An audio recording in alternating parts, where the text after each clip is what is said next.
जली हुई बोगी को यहाँ पर रखा हुआ है और बाकी की ट्रेन को रवाना कर दिया यार्ड्स में।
अमानवीय अत्याचार हुआ। साबरमती एक्सप्रेस के 4 डिब्बों को आग लगा दी गई, जिसमें 58 लोग जलकर मर गए। 40 से ज्यादा बहनें, बच्चे और 18 आदमियों को जिंदा जला दिया गया। इन सारे शवों को अहमदाबाद के सिविल अस्पताल में लाया गया है, जहां मृतकों के परिवार वाले फूट फूट कर रो रहे हैं। मानवता के इतिहास में ये भयानक कृत्य कठोर से कठोर मानवी को भी रुला देने वाला है। 58 लोगों को जला दिया गया बेरहमी से। साबरमती एक्सप्रेस के डिब्बे में जलने वाले उन आदमियों की चीखों को सुनो। हमारी माताओं और बहनों ने अपने अपने बच्चों को सीने से लगाकर रखा था आखिर तक। अरे चूड़ियां पहनो चूड़ियां। साबरमती के डिब्बे में हमारे भाई जले हैं। आज अगर उन भाई बहनों का बदला नहीं लिया तो हमारे चूल्हे की रोटियां मत मांगना। अरे हमारे बच्चे को एक गेंद लग जाती है तो वो रोता है। अपने आप को मर्द कह के मूंछों को बल मत देना। जब उन बच्चों के बाल जल रहे होंगे, कपड़े जल रहे होंगे, चमड़ी जल रही होगी, उनकी चीखों को सुनते हुए उन माओं पर क्या बीती होगी। अपराध नहीं है बापों का, राम सेवकों का इंसाफ होगा। राम शत्रु का नाश होगा, पापी के गले में पास होगा। जय श्री राम, जय श्री राम, जय श्री राम, जय श्री राम। राम शत्रु का नाश होगा, पापी के गले में पास होगा।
गुजरात में माहौल तंग होता जा रहा है। ये आग अहमदाबाद में सुलगनी नहीं चाहिए। अगर ऐसा हुआ तो सारा गुजरात जलेगा। होम मिनिस्टर, क्या तैयारी की है आपने? सभी जगह हाई अलर्ट करवा दिया गया है साहब।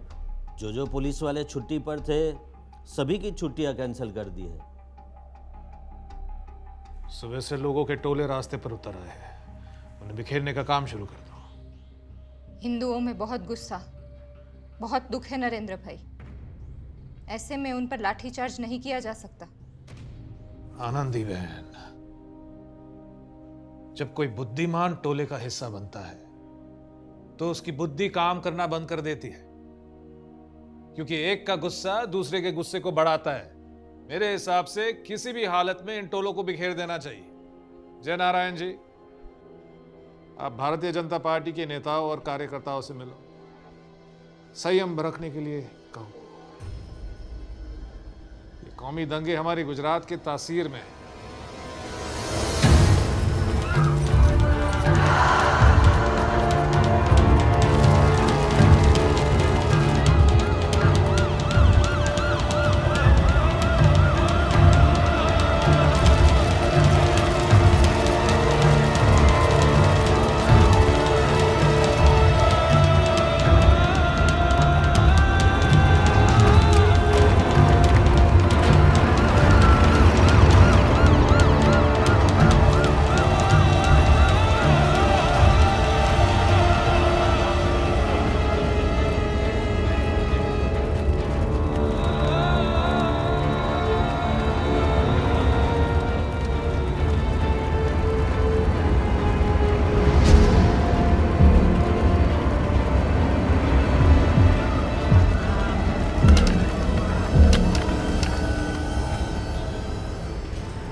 राहत शिविर का क्या हुआ? अभी तक 15 राहत शिविर बन चुके हैं और कुछ लोगों ने तो पुलिस स्टेशन को ही राहत शिविर बना दिया है।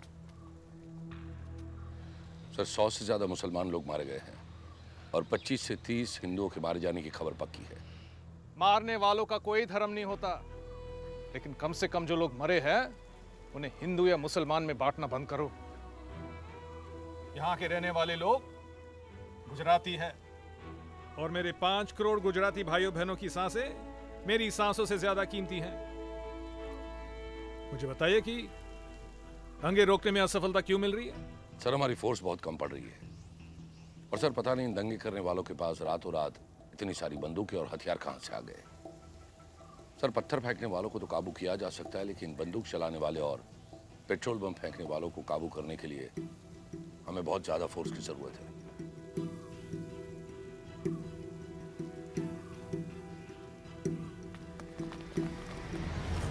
मुझे महाराष्ट्र चीफ मिनिस्टर विलासराव देशमुख जी से, राजस्थान के चीफ मिनिस्टर अशोक गहलोत जी से और मध्य प्रदेश के चीफ मिनिस्टर दिग्विजय सिंह से बात करवाइए। जाइए। साहब, उन तीनों राज्यों में हमारी सरकारें नहीं है, कांग्रेस की सरकार है। तो क्या हुआ? राज्य अलग है, पार्टी अलग है, लेकिन देश तो एक ही है ना। ऐसे वक्त कोई भी मुख्यमंत्री अपनी पार्टी की राजनीति नहीं करता, कोई नहीं।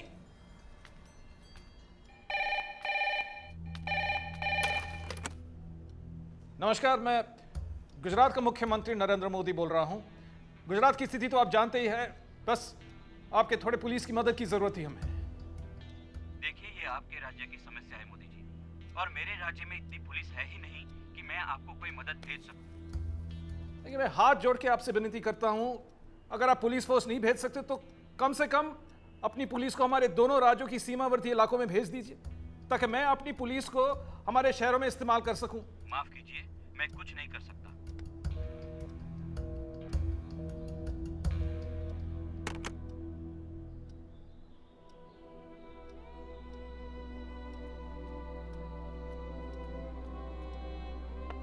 सर, खाना खा लीजिए, शाम होने वाली है। सर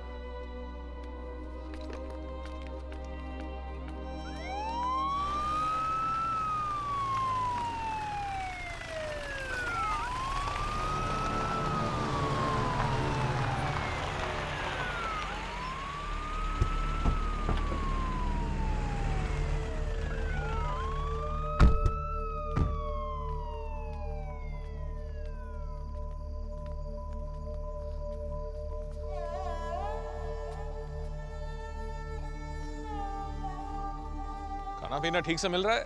मिलता है। हाँ। फिक्र मत करो भाई साहब, सब ठीक हो जाएगा। हाँ, तुम्हारे साथ है, हौसला रखो।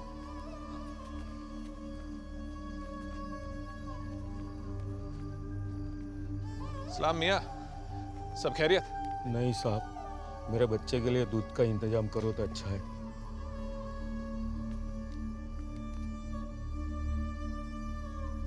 तन्मय, जी सर। इन सब के लिए दूध अब तक पहुंचा क्यों नहीं? साहब, महसाणा से आने वाली दूध की जो गाड़ियां थी उनको दंगे करने वालों ने रोक के रखा हुआ है। कमिश्नर को फोन करो, कहो कि स्पेशल फोर्सेस भिजवाकर दूध की गाड़ियां पहुंचाएं। जी। फिक्र मत करो, दूध मिल जाएगा तुम्हें, सब ठीक हो जाएगा। हाँ, बैठो, मैं यहीं पर रहूंगा, मुझे एक मिनट की रिपोर्ट चाहिए। मेरा असेसमेंट ऐसा है कि अगर आर्मी नहीं आई तो परिस्थिति काबू में नहीं आएगी। हमारे वहां आर्मी नहीं है कैंटोनमेंट में? आर्मी है सर, लेकिन ये तो ईएमई कॉलेज है सर, इंजीनियर्स है ये लोग। मतलब वहां पर कोई भी ट्रेन्ड ऑफिसर नहीं है? जी नहीं सर, ये लोग ईएमई के इंजीनियर्स है, ईएमई कॉलेज है इंजीनियरिंग की। लेकिन सर एक आइडिया है, अगर ये इंजीनियर्स को हम यूनिफॉर्म पहना ले आर्मी का और पूरे बड़ौदा में फ्लैग मार्च करवा दें तो सामान्य जनता को फर्क मालूम नहीं होगा सर। बागेश जी, ये इंजीनियर्स को आर्मी यूनिफॉर्म पहनाकर फ्लैग मार्च कराने का आइडिया बहुत अच्छा है, आप बेशक कीजिए, हम तुम्हारे साथ हैं। साहब, लेकिन एक समस्या है कि ये लोग अगर गड़बड़ हुई तो अपनी सुरक्षा नहीं कर पाएंगे। तो फिर एक काम करो, उनकी सुरक्षा के लिए सशस्त्र पुलिस का इंतजाम करो और ये सेंसिटिव एरियाज में खबर पहुंचा दो कि आर्मी आ गई है, ताकि लोगों के मन में आर्मी का डर बना रहे। लेकिन ये दंगे बड़ौदा में किसी भी हाल में रुकने चाहिए। चलो गाइस।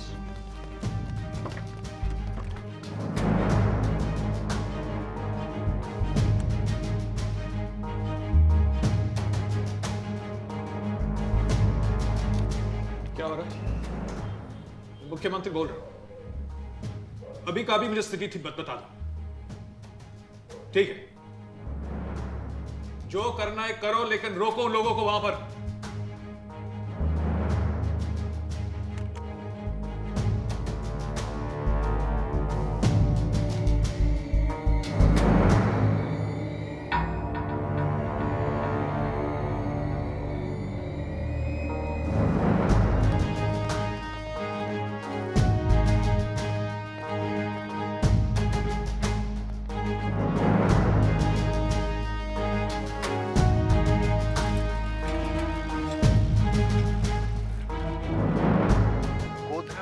बाद हुए दंगों को रोकने के लिए आर्मी ने फ्लैग मार्च कर दिया है।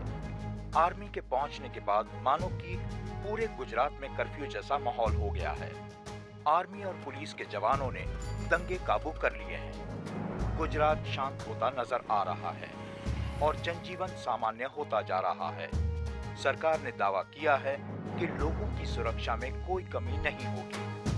यह जाहिर सी बात है कि इन दंगों में गुजरात सरकार एक पक्षकार की भूमिका में थी। सही बात। सबसे पहली बात तो ये है कि इस बात का कोई प्रमाण ही नहीं है आपके पास। अगर सरकार ने दंगे करवाए होते तो 2000 के बदले 20,000 मुसलमान मरे होते और जो 450 के करीब हिंदू मरे हैं वो नहीं मरते। इस तरह की राजनीति आप नहीं कर सकते। राजनीति की बात ही नहीं है, ये सच है। आप राजनीति कर रहे हैं, आप कर रहे हैं, ये गलत बात है। आप अपने पंत प्रधान की पत्रकार परिषद को फिर से देखिए ना। चीफ मिनिस्टर के लिए मेरा एक ही संदेश है कि वो राजधर्म का पालन करें। राजधर्म।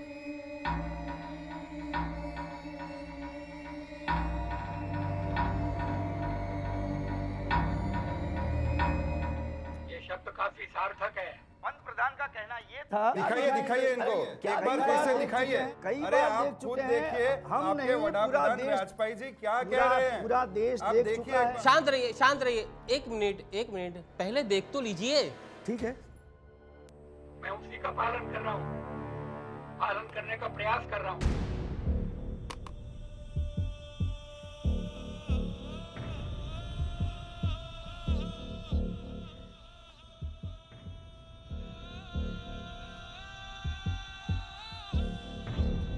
बाधाएं आती हैं आए, घिरे प्रलय की घोर घटाएं, पांव के नीचे अंगारे, सर पर बरसे यदि ज्वालाएं, निज हाथों में हंसते हंसते आग लगाकर जलना होगा, कदम मिलाकर चलना होगा। हास्य रुदन में, तूफानों में, अमर असंख्यक बलिदानों में, उद्यानों में, वीरानों में, अपमानों में, सम्मानों में, उन्नत मस्तक उभरा सीना, पीड़ाओं में पलना होगा, कदम मिलाकर चलना होगा।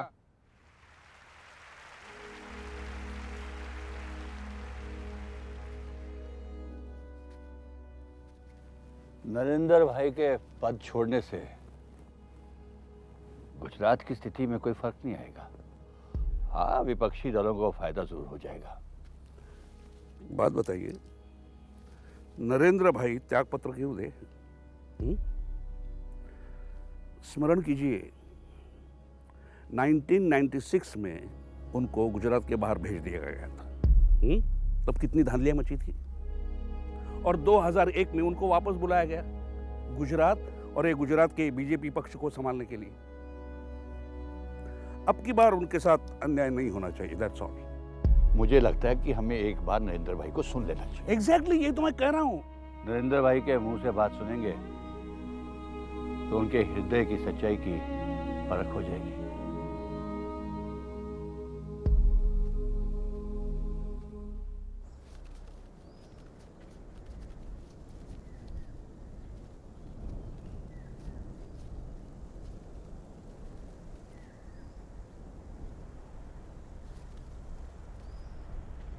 भारत माता की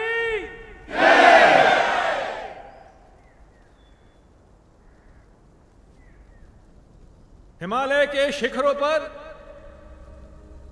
जीवन का सत्य प्राप्त करने निकला था मैं। उन सफेद ऊंचे शिखरों से बहती हुई दूध जैसी पैनील पानी से भरी नदियां, वो झाग झाग भन उछलते झरने,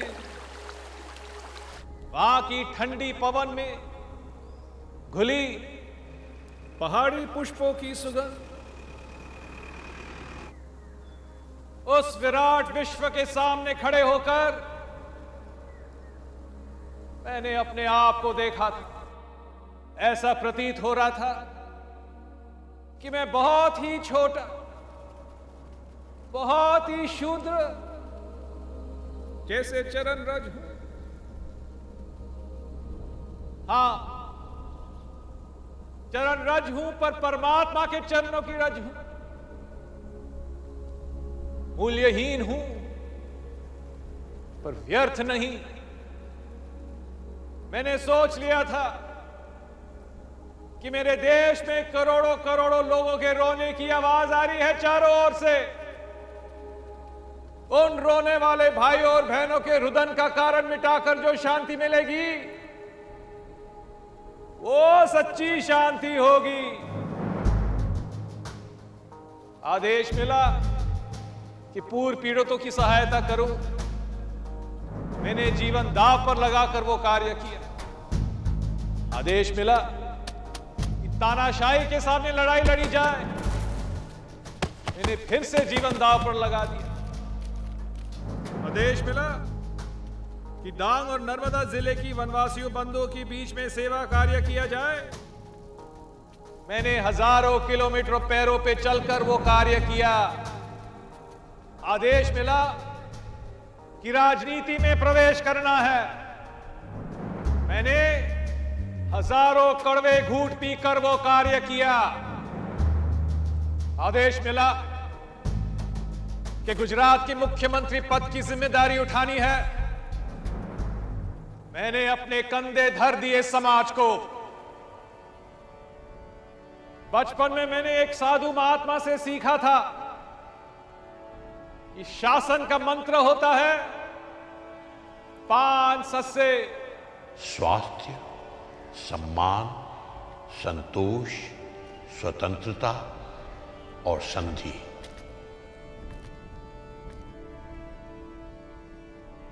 मैंने गुजरात को यही 5 सुख देने का बीड़ा उठाया। आज मेरे माथे पर लांछन है कि मैंने राजनीतिक स्वार्थ के लिए गुजरात में कौमी दंगे फैलाए।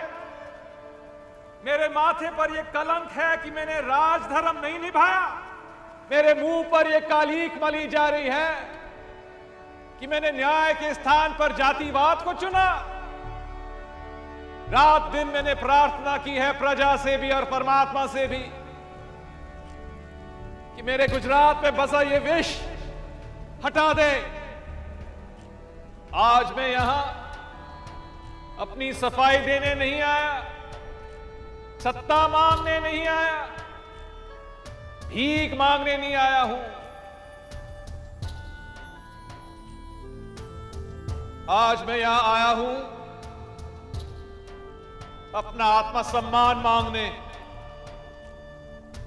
अपने वरिष्ठों के पास अपना गौरव मांगने। कुछ कांटों से सज्जित जीवन, प्रखर प्यार से वंचित यौवन, नीरवता से मुखरित मधुवन, परहित अर्पित अपना तन मन, जीवन को शत शत आहुति में चलना होगा, गलना होगा। ऐसे ही जिया हूं आज तक, ऐसे ही जीवन पूर्ण करने की शपथ उठाई है मैंने। समाज को सुख पहुंचाना ही मेरा गौरव है, न्याय करना ही मेरा आत्मसम्मान है। मेरा आत्मसम्मान, मेरा गौरव मुझे दे पाए तो क्या होगा।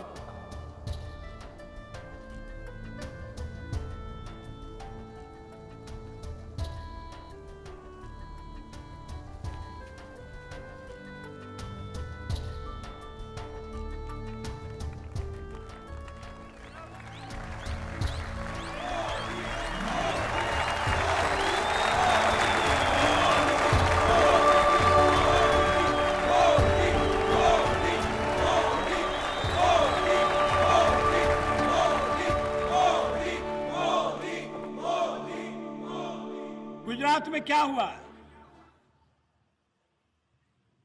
अगर साबरमती रेलगाड़ी के निर्दोष, निरीह और निरपराध यात्रियों को जिंदा जलाने का षड्यंत्र न रचा जाता तो गुजरात की त्रासदी को टाला जा सकता था, लेकिन ऐसा नहीं हुआ। लोग जिंदा जला दिए गए।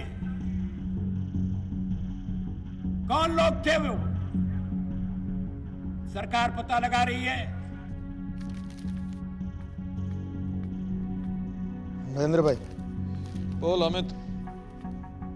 अभी अभी समाचार मिले हैं कि गोधरा कांड के बाद हुए दंगों की जांच के लिए एक स्पेशल इन्वेस्टिगेशन टीम बनाई है। आपको बुलाया जाएगा।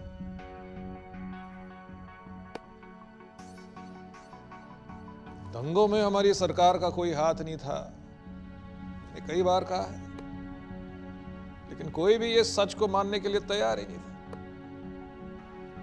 चलो अच्छा हुआ, अब सच साबित हो जाएगा।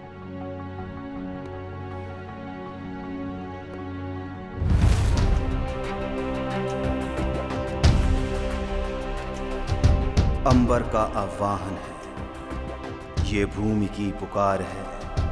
भटके हुए हैं पंथ सारे, पार्थ को ललकार है। टूटी है मानवता यहाँ, आसुरी जागी शक्तियां। हुंकार है, हड़दंग है, गर्विष्ठता की जंग है। अहंकार की दीवार है और स्वप्न का संहार है। अंबर का आह्वान है, ये भूमि की पुकार है।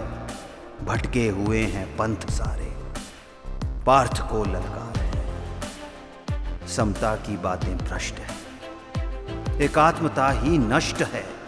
संविधान के द्वार बंद और बैर भाव ही स्पष्ट है।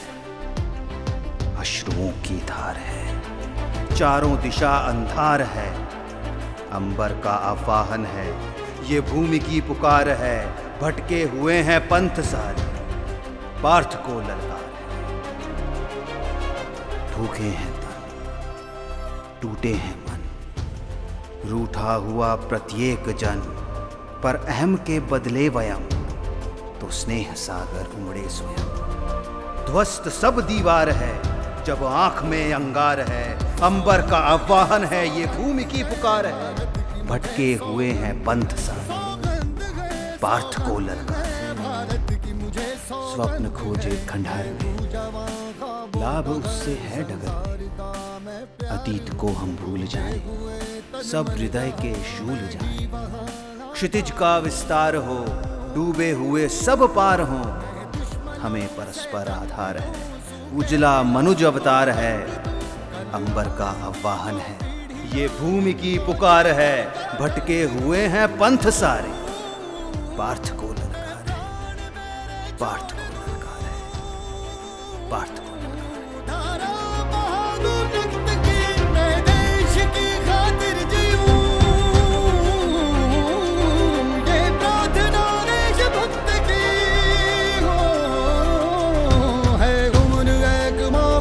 सारी उम्र मैं अपनी वार दूं, ऐसा इरादा सख्त है मैं भाग्य को ललकार दूं। सौगंध है भारत की मुझे सौगंध है, सौगंध